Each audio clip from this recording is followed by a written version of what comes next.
Hi friends, இன்றைக்கி முருங்கைக்கீரை தோரன் எப்படி வைக்கலான்னு பாருங்கள்.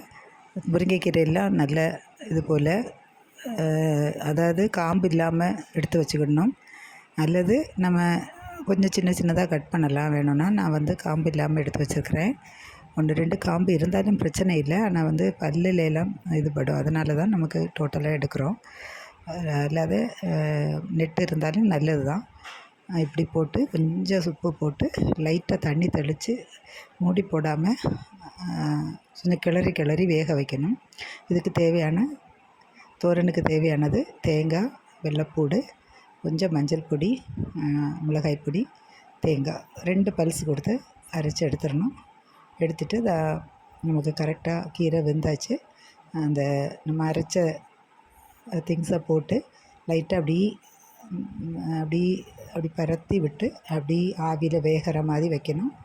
வச்சுட்டு ஒரு 2 மினிட்ஸ் அப்படி வெயிட் பண்ணணும். அப்போ கீரையும் வேகும், இந்த தேங்காயும் வேகும்.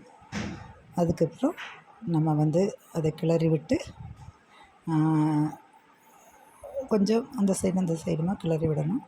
விட்டுட்டு பச்சை தேங்காய் எண்ணெய் ஊற்றணும். பச்சை தேங்காய் எண்ணெய் ஊற்றி இதுக்கு கடுகு தாளிக்க மாட்டோம்.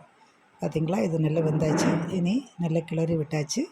கிளறி விட்டு தேங்காய் எண்ணெய் ஊற்றி நம்ம சர்வ் பண்ணதுக்கு ரெடியாக எடுத்து வைக்கலாம். இப்படி தான் எனக்கு ஸ்டைலில் முருங்கைக்கீரை தோரன் வைக்கிறது பழக்கம். அதை தான் உங்கள்கிட்ட ஷேர் பண்ணியிருக்கேன். நீங்களும் இதுபோல் ட்ரை பண்ணுங்கள். பிடிச்சிருந்தால் லைக் பண்ணுங்கள், கமெண்ட் பண்ணுங்கள், ஷேர் பண்ணுங்கள், சப்ஸ்கிரைப் பண்ணுங்கள். உங்களுடைய எல்லோருடைய சப்போர்ட்டு தான் எனக்கு தேவை. ஏதாவது டவுட்ஸ் இருந்தால் கமெண்ட்ஸ் பண்ணுங்கள். கமெண்ட்ஸில் எனக்கு தெரிஞ்ச டிப்ஸு சொல்லலாம். கண்டிப்பாக லைக் பண்ணுங்கள், கமெண்ட் பண்ணுங்கள். தேங்க்யூ.